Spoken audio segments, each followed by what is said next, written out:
diajak digabung. Nah dari situ kalian tahu harus kemana, jalurnya kemana, seperti apa. Sama seperti pengusaha. Kalau kalian pengen maju, buat jaringan. Seorang pengusaha kalau nggak punya jaringan, kalian mau jualnya ke siapa? Bener nggak? Nggak ada. Nggak ada kalian bisa kaya kalau tanpa jaringan, nggak mungkin. Nah yang kedua, tadi saya bilang perbaikin karakter kalian. Banyak orang pinter di Indonesia. Banyak nggak orang pinter? Pinter ngebohongin, banyak ya? Bener kan? Banyak pinter apa? Curi duit, banyak kan? Nah itu, banyak orang pinter, tapi nggak banyak orang yang jujur. Nah, jujur itu karakter, nggak bisa dipegang dengan orang yang bicaranya asal-asalan. Jadi karakter itu modal penting kalian untuk di kehidupan nyata. Ini kalian masih kelas 1, kelas 2, berpikirnya masih fun, masih pengen seneng-seneng. Tapi kalau dari saya sebagai senior, adik-adik semua, mulai dari sekarang dikonsepkan, ditata, saya mau jadi apa ke depan. Karena sebelum masuk dunia kampus, ini kalian mungkin masih ada setahun 2 tahun, berarti kalian putuskan kuliah saya mau jadi apa agar tidak salah jurusan. Benar ya? Jadi nomor 2 tadi itu paling penting, bagaimana kalian membangun karakter kalian. Selama kalian punya kepribadian yang baik, insya Allah kalian akan dilihat oleh sekeliling kalian. Dan insya Allah kalau sudah lihat, insya Allah kalian punya step-step yang baik dan bagus, gitu Pak. Oke, jadi 2 kunci utama yang wajib teman-teman catat nih. Tadi udah dikasih clue-nya gitu ya. Kurang baik apa Mas Gusti gitu ya. Ngasih 2 kunci utama untuk teman-teman pada akhirnya bisa sukses gitu. Pertama tadi adalah jaringan atau relasi ya, atau networking. Oke. Itu yang pertama, perluas jaringannya. Yang kedua adalah karakternya gitu ya. Gimana pada akhirnya teman-teman bisa mengembangkan karakternya sehingga bisa mendapatkan impian yang teman-teman mau. Itu 2 kunci utama. Jadi harus benar-benar dicatat nih gitu ya. Itu penting banget. Nah, Mas Gusti, itu kan tadi berkaitan dengan bagaimana organisasi kepemudaan dan bagaimana karakter seseorang sehingga bisa muncul partisipasi politiknya gitu. Kalau kita bicara berkaitan dengan langkah konkretnya gitu, kira-kira langkah-langkah konkretnya tuh yang seperti apa yang bisa dilakukan oleh para generasi-generasi emas ini ya, yang ada di hadapan kita itu di beberapa tahun ke depan, 5, 10, 20 tahun kemudian. Itu mungkin teman-teman nanti ada yang ke sekolah nih sebagai alumni nyapa, halo, assalamualaikum Pak Dani, saya sekarang udah menjadi anggota DPRD Jakarta Timur misalnya. Halo Pak Dani, sekarang saya sudah menjadi wakil presiden misalnya. Ya, diundang jadi pembicara misalnya. Nah, itu gimana sih sebenarnya Mas Gusti kalau langkah-langkah konkret yang bisa mereka lakukan kalau kedepannya mereka tuh ada 1-2 orang yang ingin menjadi penerusnya Mas Gusti mungkin gitu di bangku pemerintahan nantinya. Silakan Mas Gusti. Simple. Tugas kalian cuma 1, belajar. Udah itu aja dulu. Belajar nomor 1. Nomor 2, mungkin yang tadi saya bilang, apa cita-cita kalian, apa yang mau kalian kejar, itu taruh di pintu kamar kalian mungkin, atau taruh di setiap mindset kalian secara utuh. Setiap kalian bergerak, setiap kalian berbuat apapun, mindset kalian sudah ada. Saya pengen jadi ini, saya pengen jadi ini, saya pengen jadi ini.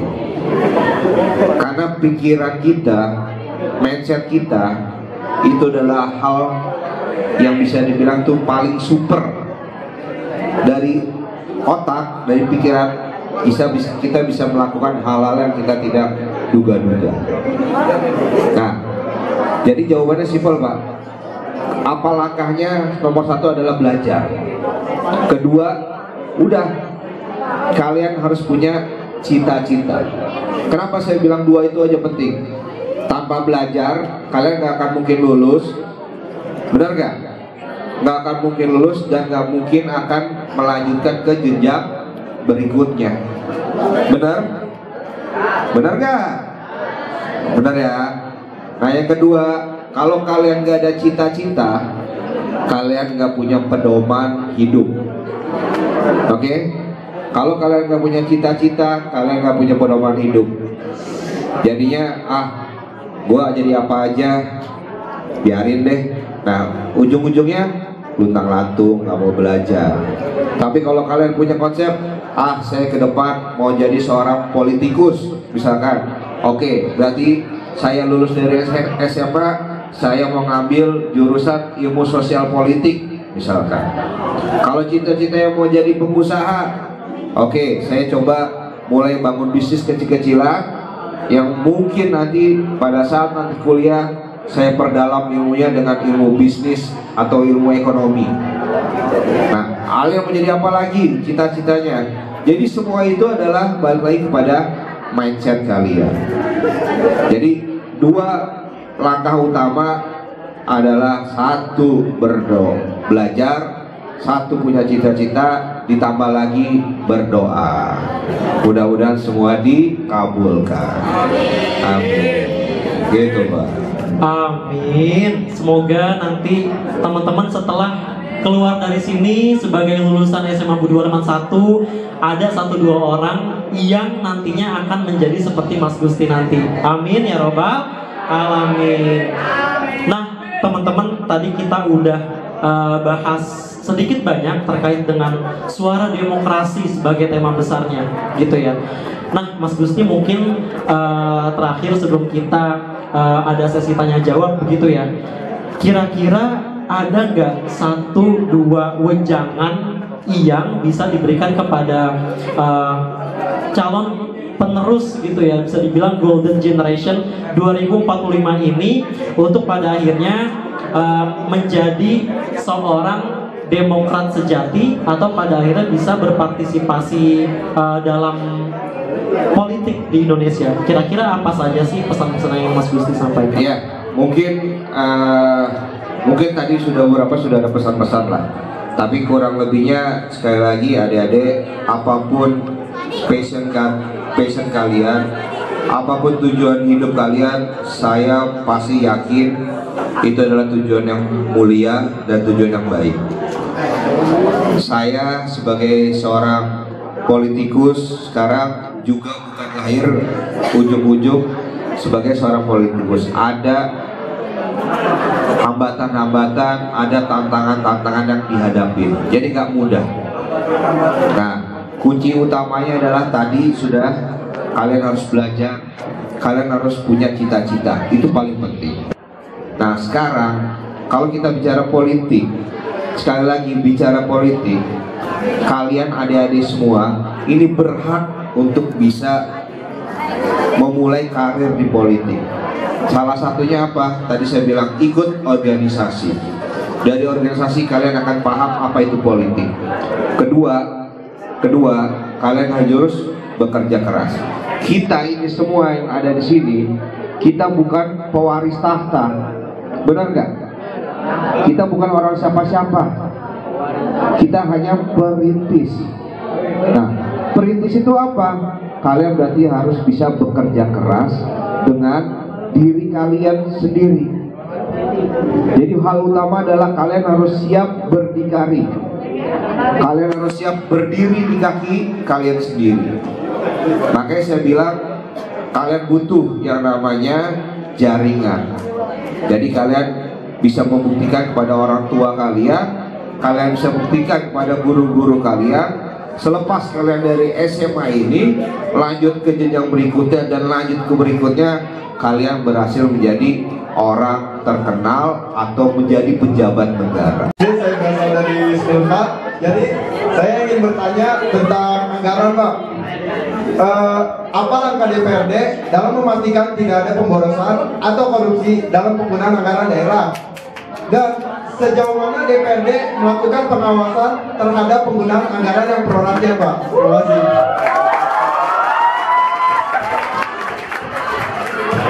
Oke, pertanyaan terakhir, silakan.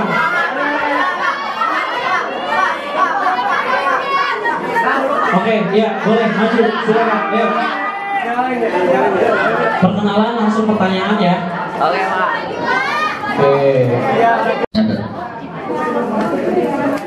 Oh iya, satu, kalau kita bicara tentang pengangkatan ketua DPR RI yang saat ini, itu memang kita masih menganut Undang-Undang MD3. Jadi kenapa Undang-Undang MD3 itu masih berlaku? Itu masih keputusan di DPR RI yang sifatnya memang sudah diketok dan artinya sudah legitimate. Nah, MD3 itu mengisinya tentang apa? Poin pentingnya adalah untuk komposisi pimpinan DPR RI itu berdasarkan dari partai pemenang pemilu. Jadi partai pemenang pemilu 5 teratas, nomor satunya saat ini masih PDIP, kedua Golkar, ketiga Gerindra, keempat partai saya Nasdem, yang kelima PKB. Jadi urutannya secara Undang-Undang MD3 itu masih berlaku, ketua umumnya adalah perwakilan dari partai PDIP. Ada gubernur, ada wakil gubernur, ada kepala dinas, itu kita awasi bagaimana mereka merancang sebuah anggaran-anggaran yang untuk kepentingan masyarakat banyak, kepentingan pelayanan. Fungsi kita apa? Tadi, kalau ada kesewenang-wenangan anggaran, saya sebagai anggota DPRD boleh bertanya secara mendetail anggaran ini untuk apa, dipergunakan untuk apa, tujuannya untuk apa, outputnya untuk apa.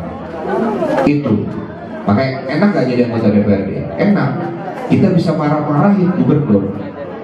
Tuh, nggak ada yang boleh marah-marahin gubernur kan? Nggak ada yang berani kan? Anggota DPRD wajib berani. Kenapa? Karena itu berhubungan dengan anggaran dari pajak-pajak orang tua kalian mungkin yang sudah membayar pajak. Harus dipergunakan dengan baik dan benar.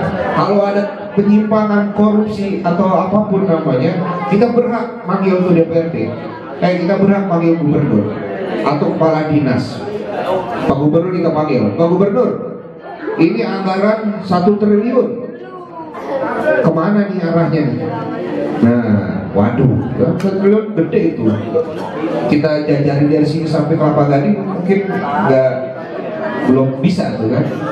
Nah, itu gunanya fungsi dari anggota DPRD. Kita berhak untuk kita semua yang ada di ruangan ini terkait dengan suara demokrasi. Singkat aja. Oke, untuk mungkin ke depan kita bicara Indonesia ini akan adanya keterbukaan demokrasi. Demokrasi di Indonesia sudah sangat baik. Demokrasi di Indonesia kalau saya bilang sudah cukup terbuka. Kenapa saya bilang cukup terbuka? Seperti saya bilang, kita semua ini bukan pewaris tahta. Kita ini adalah perintis. Jadi siapapun, adik-adik, kalau bicara demokrasi itu erat kaitannya dengan politik.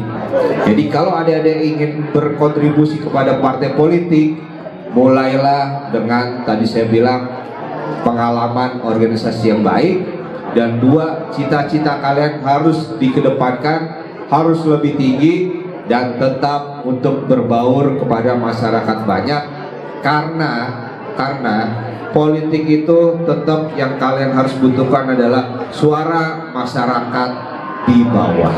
Jadi selamat sekali lagi kawan-kawan, adik-adik yang nantinya punya keinginan menjadi seorang politikus. Selamat bekerja untuk masyarakat, tetap amanah selalu ke depannya. Oke, terima kasih banyak Mas Gusti. Saya lagi tepuk tangan dulu dong untuk Mas Gusti, teman-teman semuanya. Mas Gusti, terima kasih telah hadir di SMA Budi Warman 1. Sukses untuk kedepannya apapun itu, dilancarkan kegiatannya, dan semoga di next kesempatan bisa bergabung lagi di SMA Budi Warman 1. Dan setelah ini akan ada penyerahan sertifikat Mas Gusti dari kami.